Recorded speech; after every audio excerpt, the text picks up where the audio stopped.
मित्रों नमस्कार, मैं पंडित दिलीप तिवारी। हम लोग जीवन में जन्म लेते हैं, इसके बाद थोड़ा बड़े होते हैं, फिर कुछ दिनों के बाद ही हमारे माता पिता हमको विद्यालयों में भेज देते हैं कि हमारा बालक या हमारी बालिका शिक्षा ग्रहण करे और उस शिक्षा से हमारा दिमाग का जो यूँ कह लीजिए कि हमारा दिमाग है वो अच्छा हो जाएगा, हमें समझने की परख आ जाएगी और जो संसार में चल रहा है, चाहे वो टेक्नोलॉजी हो, सामाजिक ज्ञान हो, कुछ भी हो, अर्थात जहाँ जहाँ दिमाग लगाने की आवश्यकता होती है उसके लिए हमको माँ बाप सामाजिक ज्ञान भी देते हैं, विद्यालय भी भेजते हैं। फिर जब थोड़ा बड़े हो जाते हैं तो हमको बहुत तरह की यूँ कह लिए शिक्षा देते हैं, इंजीनियरिंग की देते हैं, डॉक्टर बनने की देते हैं, या जो व्यवसायी होते हैं वो अपने पुत्र को, अपने पुत्री को व्यवसाय के संबंध में ज्ञान देते हैं।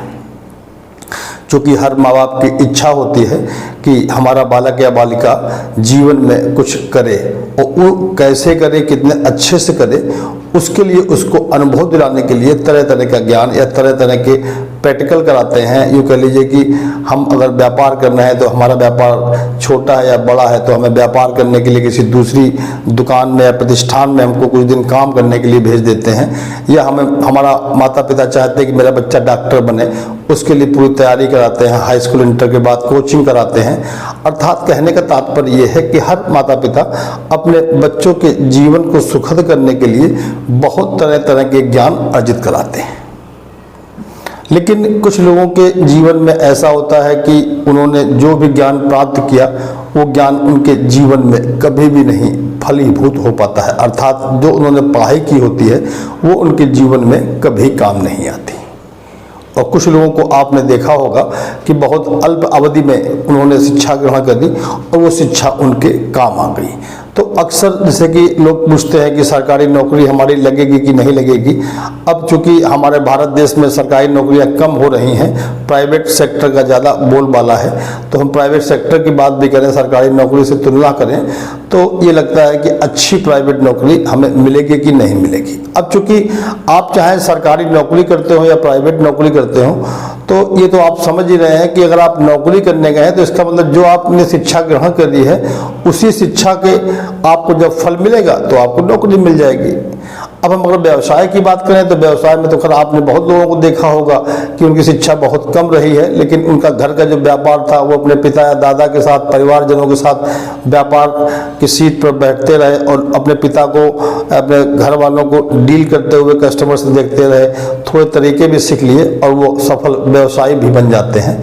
हाँ, तो अब उनकी बात तो छोड़ दीजिए, लेकिन कुछ लोग को आपने ऐसे भी देखा होगा कि वो व्यवसायी होते हैं लेकिन उनके बच्चे उन व्यवसाय में उनका मन नहीं लगता, उनका मन उचट जाता है और वो कोई नौकरी भी करने लगते हैं या कोई दूसरा वो काम करने लगते हैं जिस काम का उनके घर परिवार से कोई भी वास्ता नहीं रहा।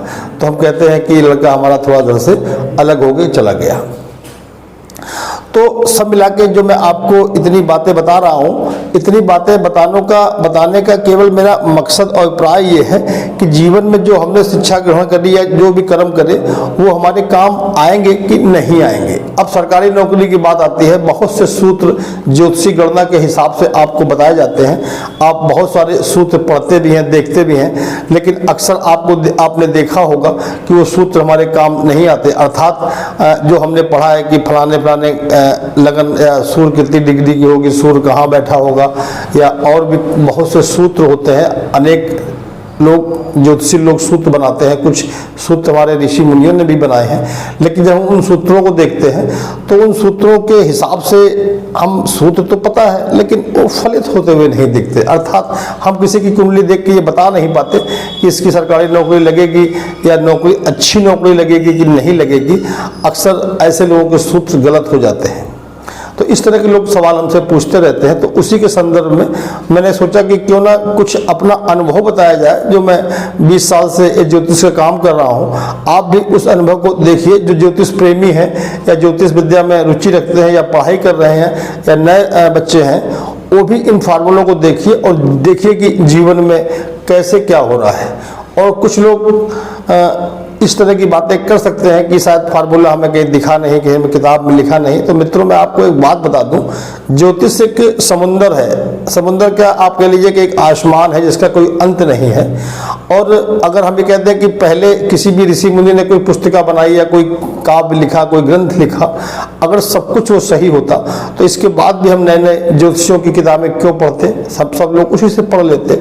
तो क्या होता है कि समय काल परिस्थिति के हिसाब से बहुत से अंतर आते रहते हैं, उनको आप समझिए। तो हम पहले ये बताने जा रहे हैं कि आपकी पढ़ाई आपके काम आएगी कि नहीं आएगी। बहुत अच्छा सूत्र है, उस सूत्र को आप देखिए। वो पढ़ाई किसी भी संबंध की हो, नौकरी से संबंध की अथवा व्यापार से संबंध की, किसी भी संबंध की हो। तो हम क्या करते हैं, हम सबसे पहले ये देखते हैं कि आपका जो लगन कोई भी हो, यहाँ पर चाहे 1 नंबर लिखा हो, 2 नंबर लिखा हो, 3 नंबर से लेकर 12 नंबर तक कोई भी लिखा हो, इस नंबर पे आप मत जाइए। आप केवल पत्रिका का द्वितीय भाव देखिए। द्वितीय भाव में कोई भी नंबर हो सकता है, जैसे कि हमने ये काल पुरुष की कुंडली के हिसाब से हमने यहाँ पे 1, 2, 3 के हिसाब से बनाया। तो आप ये देखिए कि 2 जो द्वितीय भाव है वो 2 नंबर बन गया। अब मान लिया कुछ देख लिया, हटा देते हैं इसको चलिए हटा देते हैं। अब मान लेते हैं कि ये कुंडली हमारी 12 मतलब कि मीन लगन की कुंडली थी। अब मीन लगन की बात करेंगे तो यहाँ पर हो जाएगा 1 नंबर, यहाँ पर 2 नंबर, और यहाँ पर 3 नंबर, और यहाँ पर हो जाएगा 4 नंबर। अब द्वितीय भाव जो है 1 नंबर लिखा है, आप देख रहे हैं। द्वितीय भाव में जो 1 नंबर है, इसका जो मालिक हो गया मेष, अर्थात 1 नंबर से अर्थात मेष राशि, प्रथम राशि मेष। अब इसी प्रकार जो पंचम भाव है, वो पंचम भाव में क्या लिखा है? 4 नंबर। 4 नंबर अर्थात कर्क राशि। तो कर्क राशि का स्वामी कौन हो गया? चंद्रमा। यदि आपकी कुंडली में चंद्रमा और मंगल की युति कहीं भी, जैसे कि मान लीजिए हो सकता है चंद्रमा और मंगल की युति यहाँ बनी हो, अति उत्तम। हो सकता है वो चंद्रमा और मंगल की युति यहाँ बनी हो, अति उत्तम। हो सकता है चंद्रमा मंगल की युति यहाँ बनी हो, अति उत्तम। और ये भी हो सकता है कि यहाँ पर भी चंद्रमा और मंगल की युति बनी हो। तो ऐसा आप मान लीजिए कि वो व्यक्ति जीवन में जो भी शिक्षा ग्रहण करेगा उसको लाभ 1000% मिलेगा। चाहे उसने मोचीगिरी ही क्यों ना सीखी हो, चाहे उसने नाव चलाना ही क्यों ना सीखा हो, जिस भी विषय की उसने पढ़ाई की होगी। हम बात करते हैं नौकरी की। अब नौकरी में मित्रों आप जब भी पत्रिका देखिएगा, डिटेल देखिएगा, तो लगन की जो भी डिग्री होगी और उसके साथ साथ सूर्य की जो भी डिग्री होगी, अगर लगन और सूर्य की डिग्री में 5 का अंतर, जैसे कि हम मान लेते हैं कि लगन हमारी 20 डिग्री की है, तो हमारा जो सूर्य है वो 25 डिग्री से 20 से 25 डिग्री के बीच का हो, या फिर 15 से 20 डिग्री का, अर्थात 15 से 25 डिग्री के बीच का अगर सूर्य होगा तो लगन से वो ±5 हो जाएगा। समझ गए? 20 डिग्री की लगन है। अब अगर सूर्य अगर आपका 15 डिग्री का है तो भी 5 का अंतर है, 16 डिग्री का है तो 4 का अंतर है, 17 डिग्री का है तो 3 का अंतर है, 18 डिग्री का 2 का है, 19 का है तो 1 का, 20 का है तो अति उत्तम, कोई अंतर नहीं है। इसी प्रकार 24 डिग्री का है तो 4 का अंतर, 23 डिग्री का है तो क्या कहते हैं 3 का अंतर, अर्थात 5 ± कुछ भी हो। ऐसी कुंडली है तो उसकी सरकारी नौकरी की संभावनाएं बहुत तगड़ी होती हैं। लेकिन डिग्री के साथ साथ जो हमने ये योग बताया, अब यही योग अगर मान लें कि कहीं 6ठे, 8वें या 12वें भाव में बैठा है तो हो सकता है कि आपको समस्याएं रहें। अगर इस तरह की आप किसी की कुंडली देख रहे हैं कि यह योग 6ठे, 8वें और 12वें में बैठ गया है, तो आप एक बार पत्रिका में चलित कुंडली पर भी ध्यान दें कि क्या चलित कुंडली में भी वो योग 6ठे, 8वें में बैठा है या वहाँ से हटकर किसी अन्य भाव में बैठ गया है। अगर अन्य भाव में बैठ गया है तो आप ये मान लीजिए कि नौकरी तो आपकी लगेगी ही लगेगी, लेकिन थोड़ा सा विलंब हो सकता है, या यूँ कह लीजिए कि मेहनत आपको अधिक करनी पड़ेगी। और वही योग अगर इस तरह के प्रथम, द्वितीय, तृतीय, चतुर्थ या पंचम में बना है, लगन में बैठा है, तो आप मान लीजिए, या भाग स्थान पे बैठा है, कौन भी घर में बैठा है, तो आप मान लीजिए कि बहुत ज़्यादा संभावनाएं होती हैं। अब लगन से सूर्य जितनी कम डिग्री के पास में आ जाएगा उतनी संभावनाएं आपकी अधिक बढ़ जाएंगी। अर्थात बहुत लोग परीक्षा देते हैं, तैयारी करते हैं, तो फर्स्ट अटेम्प्ट में उनकी नौकरी लग जाती है, और बहुत लोगों के साथ ऐसा होता है कि 2-3 साल, 4 साल, 5 साल मेहनत करते हैं तो वो उसके बाद नौकरी लगती है। तो इसके जो हमने फार्मूला बताया कि जितनी लगन से सूर्य की डिग्री पास में होगी उतना अधिक फायदा होता है। और कभी कभी ऐसा भी देखा गया है कि लगन और सूर्य की डिग्री में ज़्यादा अंतर है। तो मित्रों, आप भी समझ सकते हैं कि जो समय लोग बताते हैं, कभी कभी लोग अंदाज से समय बता देते हैं, फिर आपसे चर्चा करेंगे नहीं मेरे पंडित जी ने कुंडली बनाई है और सही बनाई है। तो पंडित जी को तो जो आपने समय बताया होगा तो पंडित जी ने उस हिसाब से कुंडली बना दी, उसमें पंडित जी का भी दोष नहीं है। या कुछ लोग कह दिए कि 3 बजे के आसपास हुए थे, तो हो सकता है कि उस 3 बजे के 2-4 मिनट के आगे पीछे आपकी लगन बदल रही हो, या आपका सूर्य का जो राशि बदल रही हो, या चंद्रमा की राशि बदल रही हो। तो बहुत सी चीज़ों को देखना पड़ता है। लेकिन मेरी इसके बाद भी ये राय है कि आप जन्म पत्रिका में जन्म लगन कुंडली तो देखें, लेकिन चलित कुंडली को भी आप फाइनल मान लें। ये हमारा अपना व्यक्तिगत अनुभव है।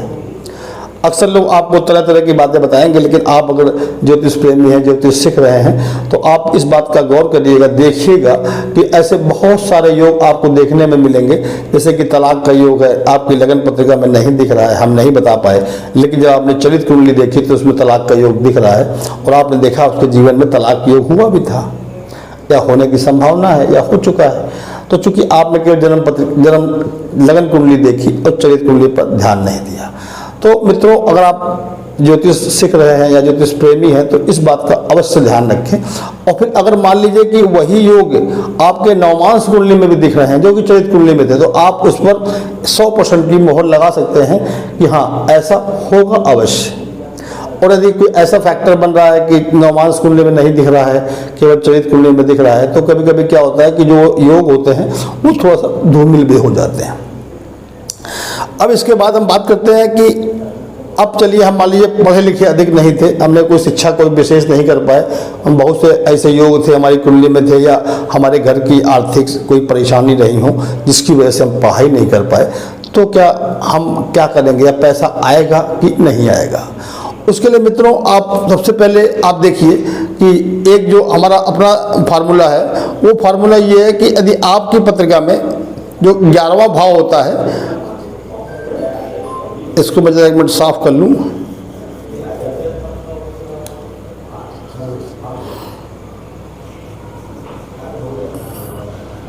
ये रहा 11वां भाव। तो अब मान लीजिए हम कुंडली हटा देते हैं, और हम अब आपको दूसरी तरह से समझाने के लिए हम आपकी एक कुंडली बना देते हैं। मान लीजिए कि आपके जो लगन पे 3 नंबर लिखा है, ये तो यहाँ 4 हो गया, यहाँ 5 हो गया, ये 6 हो गया, ये 7 हो गया। इसी प्रकार यहाँ पर 1 हो जाएगा और ये 2 हो जाएगा, और यहाँ 12 होगा, यहाँ पर 11 होगा, यहाँ 10 नंबर लिखा होगा, यहाँ 9 नंबर लिखा होगा, और 8 नंबर लिखा होगा।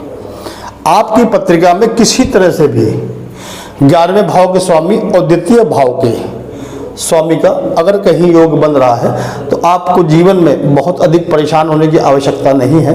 आपके जीवन में पैसा आएगा, जैसे भी आवे। ये बहुत से और भी फार्मूले और भी सूत्र देखने पड़ते हैं कि किस तरह से पैसा लाएंगे, लेकिन कहीं से भी अगर ये और इस घर का लॉर्ड एक साथ बैठा है तो जीवन में आपको धन की समस्या नहीं होगी। और सूत्र के साथ एक वो भी फार्मूला बताया हमने आपको कि 6ठे 8वें 12वें में होता है, तो उसमें कभी आ सकती है। और अगर चलित कुंडली में यहाँ नहीं बन रहा है, मान लीजिए कि ये चंद्रमा है और ये हो गया 1 नंबर मंगल, तो मंगल और चंद्रमा का युति मान लीजिए इन नहीं बन रही है। मान लीजिए यहाँ पर मंगल था और यहाँ पर चंद्रमा था, तो अब आपका योग नहीं बन रहा था, तो भी आपको बहुत अधिक घबराने की आवश्यकता नहीं है। आपको क्या करना है कि चलित कुंडली देखनी है। अब चलित कुंडली में अगर ये चंद्रमा हटकर भविष्य में मान लेते हैं कि मंगल के साथ आ गया, तो आप बहुत ज़्यादा परेशान मत हो, और आप ये जान लें कि आपकी किस्मत में पैसा बहुत सारा है और बहुत सारा आता रहेगा। अब जो बताया हमने कि चलित कुंडली पर भी आपको ध्यान देना है। ये फार्मूला कोई कुछ भी बताए, आप हमारे इस फार्मूले को आजमाइए, एक नहीं 50 जन्म पत्रिकाओं में आजमाइए, आपको ये फार्मूला सही दिखेगा और आप ये मान लीजिए कि आपके पास पैसा रहेगा।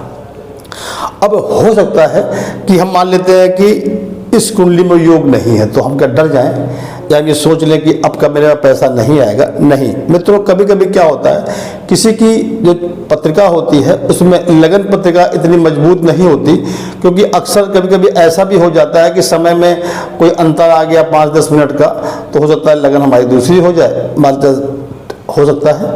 तो अब हम जब भी कोई परीक्षण करते हैं, जब भी कोई हम किसी को फलित करते हैं ज्योतिष को, तो आप चंद्र कुंडली का भी ध्यान रखें। तो जो हमने आपको ये योग बताए, तो ऐसा भी देखिए कि आपकी चरित्र कुंडली अधिक प्रभावी है कि लगन कुंडली अधिक प्रभावी है। प्रभावी से तात्पर्य है कि जो उनका अंश है, लगन का अंश है, वो कितना कमजोर है, कितना मजबूत है, या चंद्रमा का जो अंश है वो कितना मजबूत है, कितना वो है, उसके हिसाब से आप एक अनुमान लगाएं। और यदि आप अभी नए हैं, आप अनुमान नहीं लगा सकते, तो आप दोनों तरह से चंद्र कुंडली को भी देख लीजिए। चंद्र कुंडली के हिसाब से भी वो फैक्टर देखिए, चंद्र कुंडली के हिसाब से भी फैक्टर देखिए कि चंद्र कुंडली के हिसाब से जो हमने सूत्र बताए, 2 छोटे छोटे सूत्र, ये सूत्र क्या फलित हो रहे हैं कि नहीं हो रहे हैं। अब कभी कभी कुछ लोग गलतियां कर देते हैं कि जैसे हमने कि लगन कुंडली बनाई, और लगन कुंडली के साथ साथ हमने अगर चलित कुंडली बनाई, अब हम जब चंद्र कुंडली की बात करते हैं तो हम चलित कुंडली में थोड़ा सा कंफ्यूज हो जाते हैं। तो जो भी घर, मान लीजिए कि लगन में हमने बताया कि चंद्रमा यहाँ था, लेकिन चलित कुंडली में चंद्रमा मंगल के साथ आ गया, तो ऐसे ही अब हमको अगर चंद्र कुंडली बनानी है तो चलित कुंडली को देखिए और चंद्रमा को केंद्र में लाइए, और फिर इसके बाद जो चलित कुंडली में जिस जिस नंबर पर जो ग्रह बैठे थे उनको बैठा लिए, इसके बाद उस सूत्र को आजमाइए। आप देखिएगा ये सूत्र आपके लिए कितने लाभदायक होंगे और लोगों को बताने में आपको कितनी आसानी रहेगी। तो अर्थात चंद्र कुंडली का भी आपको विशेष ध्यान रखना है। अगर आपकी जन्म पत्रिका में ऐसे योग नहीं दिख रहे हैं तो हो सकता है कि आपकी चंद्र कुंडली प्रभावी हो। तो चंद्र कुंडली के हिसाब से भी वो फार्मूले देखिए, आप देखिएगा कि आपकी जो भी फलित आप करेंगे किसी के बारे में, उसमें सटीकता की बहुत ज़्यादा संभावनाएं हो जाएंगी। मित्रों, हमारा कैसा वीडियो लगा? आपको अगर नए विद्यार्थी हैं, ज्योतिष प्रेमी हैं, अगर आपको लगता है कि हमें कुछ जानना है, कुछ नई चीज़, हमारे अनुभव भी जानने हैं, तो हमको आप कमेंट बॉक्स में आकर बताएं और हमारे इस चैनल को सब्सक्राइब करें। जो नए ज्योतिष के विद्यार्थी हैं, ज्योतिष प्रेमी हैं, उनको हमारा चैनल को फॉरवर्ड भी कराइए और बहुत लोगों तक पहुंचाइए। मित्रों, नमस्कार।